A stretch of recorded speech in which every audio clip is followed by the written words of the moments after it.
Орал айылынын тургуну Назгүл Касмалиева 1 жыл мурун айылда тигүү цехин ачып, жеңелерин жумушка чакырган.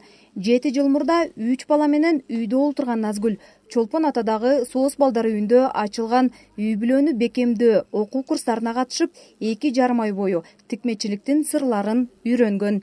Шыктуу келин тез эле алдыга жылып, ошол жерде эле тренер катары иштеп, андан кийин германиялык Дзивеви жана башка долбоорлор менен иштеше баштаган. Былтыр ФАПтын эски имаратын оңдоп түзөп, тигүү цехин ачып, быйыл иши кадимкидей илгерилеп калган. Ошо менен эле 2019 февраль айында машинкаларды проекттилер алып келип берди. 10 машинка алып келип беришти. Ошо менен иштеп калдык. Бишкектен заказды таптым.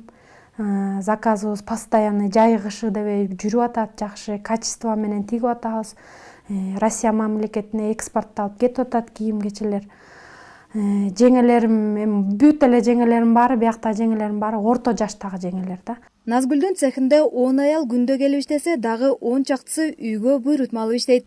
Алар Орусиянын суук аймактарына жылуу сырткы кийимдерди тигип баштаган. Андан кийин ар кандай кийимдерге буйрутмалар келе баштаган. Жалгыз эле бул формалар эмес, жайкысын болсо көп көйнөктөр тиктик, шымдарды тиктик, женский шымдарды. Алар да Россияга кетти да, ошо бир эле завод менен иштешебиз, бүт эле Россияга кетет экспортталып. Анан анда болсо алар материалдары жеңил, жумасына 1800-2000 штуктан чыгарышчы жумасына. Мунуку болсо кичине азыраак, түйшүгү дагы көбүрөөк да бул жумуштун. Анан азыр уже колдору көнүп, жакшы алды 10-15тен чыгарат күнүнө. Арты 5-4 штуктан чыгарышат. Айлык маяналары, кандай десем, өзлөрүнүн тиккендерине жараша айлык маянасы чыгат. Орто эсеп менен эсептегенде алды 15-16 миңге чейин зарплата алат, арты болсо 7-8 миң зарплата алышат. Ошолор менен кандай үйүнө жардам берип, өзлөрүнүн баскан тургандарына кенен жетет да.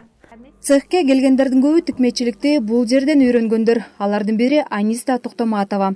Швейный цех ачылат дегенде эле биякта швейный курс ачылды, ошону экөөбүз окуп, анан ошо менен иштеп калдык. Барысы эле үйрөнчүк болуп келдик.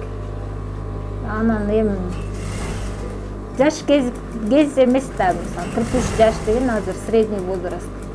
Буюрса жакшы эле, көрсө колубуздан келет экен, үйрөнүп кеттик. Болот. Мисалы баарыбыз тең моякта канча адам отурса, баарыбыз эле жумушсузбуз да. Иштесек майдан баштап иштесек иштеп калдык, иштебесек жумушу жокпуз. Анан азыр бул болсо бизге ылайыктуу эле болуп атат. Жай кышы деп жумуш токтобой иштеп атабыз, сезонго карабай. Бир четинен үйдүн айылдын ичинде болуп атабыз, эки жакка миграцияга чыкпай эле ушакта эле жүрөбүз. Бала чакабыздын маңдайында, күйөөлөрүбүздүн жаныбызда.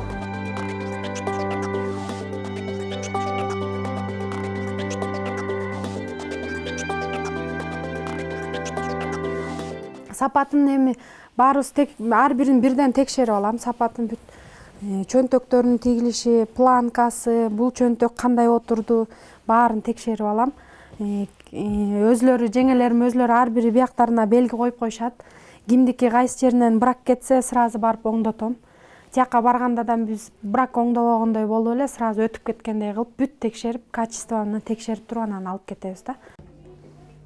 Бияка сөзсүз түрдө Кыргызстандан чыккан этикетка чапталынат. Бул жерде размери менен жазылган кадимкидей костюм мужской деп бүт баары этикеткасы менен да. Ишенишет, баа берет. Биздин кийим-кечектерди аябай баалап кийишет да россиялыктарчы. Качество менен жакшы тигесиңер деп. Айымдар даяр болуп калган формаларды аптасына 1 жолу Бишкекке жөнөтөт. Андан ары товар Россиянын ири шаарларына жеткирилет. Элеттик тикмечилердин ишине жергиликтүү пансионаттардын жетекчилери да кызыгып жаткан экен. Жаз алды менен алар да кызматкерлерине атайы форма үчүн буйрутма бергени турат. Азыр айыл өкмөтү тигүү цехин кеңейтүүгө жардам берүүнүн жол жобосун караштырып жатканын билдирүүдө. Азыр ошо машинабыз кичинекей, буюрса чоңоюп, цех чоңоюп өссөк, машинабыз да чоңоет. Эми жакшы эле ойдобуз, көп жеңелерди жумуш орду менен камсыз кылып, цехыбыз көбөйүп өссөк деген жакшы ойдобуз да. Элеттик айымдар айына 2000ден ашык форма тигишет. Цехи айылдагы ФАПтын эски имаратында болгондуктан бир аз тардык кылат.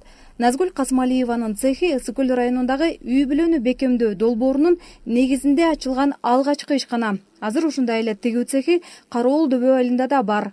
Анда 6 аял жумуш менен камсыз болгон. Кундуз Сырдыбаева, Азаттык, Ысык Көл.